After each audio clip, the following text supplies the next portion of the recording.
പതിവ് പോലെ വളരെയധികം ലേറ്റായിട്ടാണ് ഞാൻ എൻ്റെ ഡ്യൂട്ടി കഴിഞ്ഞ് വരുന്നത്. എൻ്റെ കെട്ടിയവൻ എൻ്റെ അടുക്കള കയ്യേറിയിട്ടുണ്ട്.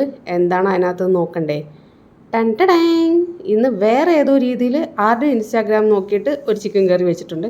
അതെങ്ങനെയാണ് എന്താണെന്നൊക്കെ പിന്നെ നോക്കാം. അതുപോലെ കെട്ടിയവന്മാരെ അടുക്കള കയറ്റിയ വേറൊരു പ്രശ്നം ഇതാണ്. ആമസോണിൽ നിന്ന് എന്തൊക്കെയോ ഓർഡർ ചെയ്ത് വെച്ചിട്ടുണ്ട്. ഒരു കെട്ട് ഉരുളക്കിഴങ്ങ് ഇവിടെ എൻ്റെ ഫ്രിഡ്ജിലിരിപ്പുണ്ട്. അത് കാണാൻ തൊട്ട് വേറെ ഇനി 1 കിലോ ഉരുളക്കിഴങ്ങ് കൂടി ഓർഡർ ചെയ്ത് വെച്ചിരിക്കുക. എന്തായാലും എന്നെ നേരെ പറഞ്ഞ് ദോശ ഉണ്ടാക്കാൻ വിട്ടു. പുള്ളിക്കാരൻ്റെ ചിക്കൻ സ്ലോ കുക്ക് ചെയ്യണമെന്ന്. സ്ലോ കുക്ക് ചെയ്യാൻ പറ്റിയ ഒരു ബർണർ എനിക്കുള്ളതുകൊണ്ട് ഞാൻ എന്ത് ചെയ്തു, അതങ്ങനെ തന്നെ എടുത്ത് അപ്പുറത്തിലോട്ട് വെച്ചു. അവിടെ ഇരുന്ന് നന്നായിട്ട് സ്ലോ കുക്ക് ആയിക്കോളും. പിന്നെ ഞാൻ എപ്പോൾ ദോശ ചുട്ടാലും ഇത് അവസ്ഥ. ഇന്നലെ എൻ്റെ കെട്ടിയവൻ എന്ത് ഭംഗിയായിട്ടാണ് ഇതിനകത്ത് ദോശ ചുട്ടതെന്ന് അറിയാമോ? ഞാൻ എപ്പോഴും പറയും ചപ്പാത്തി ചുട്ടുകൊണ്ടാണ് ഇതിനകത്ത് ദോശ ചുടാൻ പറ്റാത്തതെന്ന്. ഇനി ഞാൻ എന്ത് പറയും? അല്ലെങ്കിലേ അവൻ പറയാറുണ്ട് നിനക്കൊരു ക്ഷമയില്ല, നീ ചെയ്യുന്ന മര്യാദയ്ക്കല്ല ചെയ്യുന്ന അതാണെന്ന്. എന്ത് ചെയ്യാം, ഇത് കൊടുക്കാനല്ല വേറെ നിവർത്തിയില്ല.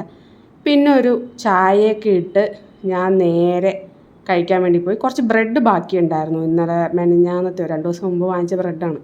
അതങ്ങ് തീർത്തേക്കാമെന്ന് വിചാരിച്ചു. അത് ഞാൻ തന്നെ കഴിക്കത്തുള്ളൂ, അവൻ തൊടത്തുകൂടിയില്ല. അങ്ങനെ 2 കഷ്ണമല്ല 2 ചിക്കൻ കാലും ബ്രെഡും ദോശയും ഒക്കെ ഇട്ട് ഞങ്ങളൊരു സീരീസും കണ്ട് അങ്ങനെ ഞങ്ങളുടെ ഡിന്നർ കഴിച്ചു. ഞാൻ ടേസ്റ്റ് ചെയ്യുമ്പോൾ പറയുന്നുണ്ടായിരുന്നു, അതായത് വേറെ ഒന്നുമല്ല, ഇന്നലെ ഉണ്ടാക്കിയ ചിക്കൻ കറിയിൽ അത്ര ടേസ്റ്റ് ഇല്ല, പക്ഷെ കുഴപ്പമില്ല, കൊള്ളാം. ഇതുണ്ടാക്കി തന്നത് തന്നെ വലിയ കാര്യം. ഞാൻ അതുകൊണ്ട് കൂടുതൽ കുറ്റങ്ങളൊന്നും പറയാൻ പോയില്ല. അപ്പോൾ ശരി, ഗുഡ് നൈറ്റ്.